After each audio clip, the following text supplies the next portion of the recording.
Assalomu alaykum. Meni yosh jajji bolalarim. Bugungi ertagimizning nomi ochko'z ovchi deb nomlanadi.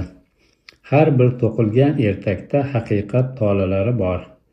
Keng o'rmon yaqinidagi katta uyda bir ovchi yashardi.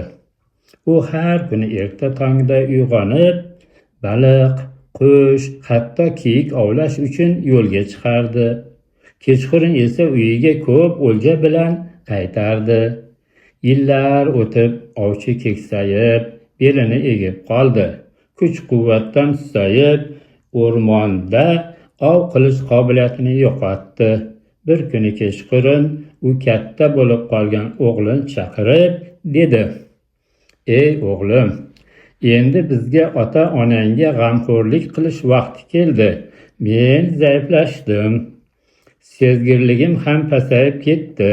Shuning uchun mashg'ulotlaringni tugatganingdan keyin ertaga ovchilikka tayyorgarlik ko'ramiz." O'g'il quvonchdan o'zini tuta olmasdi. Ertalab barvaqt turib, nayza, to'r va onasi tayyorlab bergan ovqat hamda suvni olib o'rmonga jo'nadi.